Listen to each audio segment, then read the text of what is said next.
నిన్న పేర్ని నాని వీడియో విపరీతంగా వైరల్ అయింది. ఆయన మచిలీపట్నం పోలీస్ స్టేషన్‌లోకెళ్ళి అక్కడ సీఐ యేసుబాబు మీద గట్టి గట్టిగా అరుస్తున్న వీడియో వైరల్ అయింది. ఆ వీడియోలో ఆయన మేమేంటో చూపిస్తాం అధికారంలోకి వచ్చినాక, నీ ఇష్టం వచ్చినట్టు తమాషాలు పడుతున్నారని ఎట్లా అంటావు మమ్మల్ని? ఇతన్ని ఎందుకు తీసుకొస్తున్నారు ప్రతిసారి మీరు పోలీస్ స్టేషన్‌కి?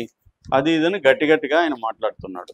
సో ఈ వీడియో వైరల్ అయింది. ఈ వీడియో మీద వైరల్ అయిన తర్వాత తెలుగుదేశం వాళ్ళు వైరల్ చేశారు దీన్ని గట్టిగా. పేర్ని నాని చూడు దౌర్జన్యం చూడండి అతను, ఇది వైసీపీ ప్రభుత్వమా లేకపోతే తెలుగుదేశం ప్రభుత్వమా అని అదేదో పిల్లి గుడ్డిదైతే ఎలుకు డాష్ ఆడిస్తుందని ఆ విధంగా ఈ ప్రభుత్వం బలహీనంగా ఉందని తెలుగుదేశం వాళ్ళు కూడా వాపోతూ పోస్టులు పెడుతున్నారు.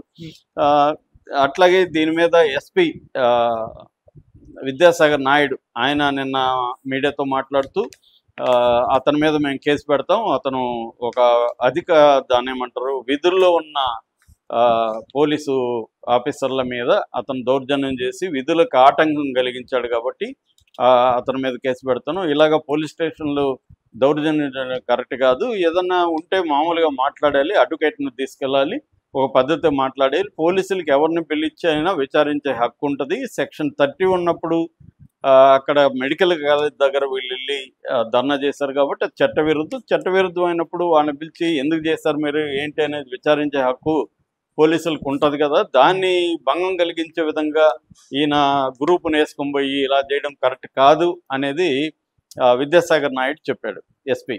దానికి ప్రతిగా సమాధానంగా పేర్ని నాని మళ్ళీ మీడియా సమావేశం ఏర్పాటు చేసి ఆయన ఏం చెప్పారంటే, ఇక్కడ మేకల సుబ్బన్న అనే అతన్ని అక్రమంగా అరెస్ట్ చేసి నిర్బంధించి చేస్తున్నారు, పెళ్ళి ఉందంటే కూడా వదిలిపెట్టలేదు.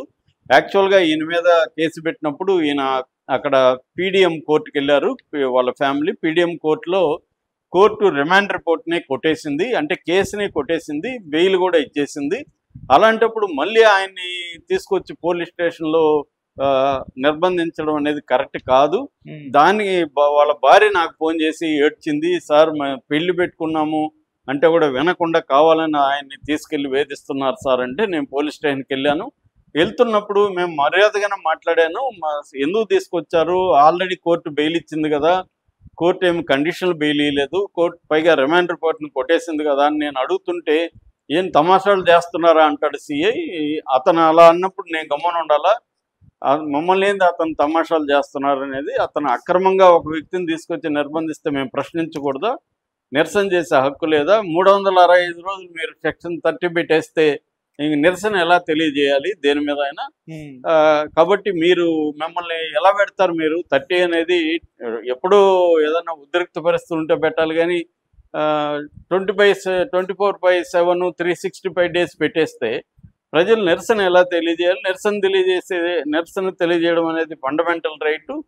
కాబట్టి మీరు అలా పెట్టేసి నేరం చేశారని అరెస్ట్ చేస్తే కోర్టే కొట్టేసిందంటే మీ తప్పుడు కేసు అనే కదా, అలాంటప్పుడు మీరు సైలెంట్గా ఉండాలి. కానీ మళ్ళీ ఆ వ్యక్తిని పెళ్ళి ఉందంటే కూడా వినకుండా, సార్ నేను వస్తాను సార్ పెళ్ళి ఉంది సార్ అంటే కూడా వినకుండా బలవంతంగా తీసుకొచ్చి అతన్ని నిర్బంధిస్తే అడగకూడదా, నేను ఒక ప్రజాప్రతినిధిగా ఒక నాయకుడిగా అడగకూడదా, నేను అడిగినప్పుడు ఆయన మర్యాదగా మాట్లాడకుండా ఏం తమాషాలు చేస్తున్నారని మమ్మల్ని బెదిరించినప్పుడు నేను వాయిస్ పెంచడంలో తప్పేంటి, అవును నువ్వు ఏంటి ఎందుకు అలా అంటారు అని నేను అడిగాను, తప్పేంటి అనేది, కేసులు పెడితే పెట్టండి, నన్ను 2014-19 మధ్య కూడా కేసులు పెట్టారు, జైలుకి కూడా వెళ్ళొచ్చాను, ఇప్పుడు కూడా వెళ్తాను, కానీ మీరు దీని మీద ప్రాపర్గా కనుక్కొని మాట్లాడండి అనేది ఎస్పీకి ఈయన చెప్పాడు.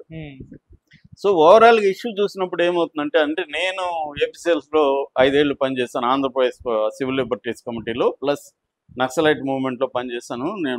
నేను జైల్లో 8 నెలలు ఉన్నాను కదా, నా అనుభవం చెప్తాను. పోలీసులు అనేవాళ్ళు ఏం చేస్తారంటే వేధించదలుచుకుంటే ఏదో ఒకటి చెప్పి పిలుచుకొని పోలీస్ స్టేషన్లో పెట్టుకుంటారు. నేను నా జైల్లోకి వచ్చే వాళ్ళతో అంతా మాట్లాడేవాడిని, ఎన్ని రోజులు పోలీస్ స్టేషన్లో ఉన్నా, ఒక్కొక్కడు 1 రోజులు ఉన్నాను సార్, 20 రోజులు ఉన్నాను సార్, 2 నెలలు ఉన్నాను సార్ అంటే 1 రోజులు కూడా వాళ్ళని పోలీస్ స్టేషన్లో బంధించి తర్వాత కోర్టుకు పెట్టిన సందర్భాలు బోల్డ్ ఉన్నాయి. ఫర్ ఎగ్జాంపుల్ నన్ను కూడా 4 రోజులు పోలీస్ స్టేషన్లో పెట్టుకొని తర్వాత కోర్టుకు పెట్టారు, అప్పుడే దొరికినట్టుగా.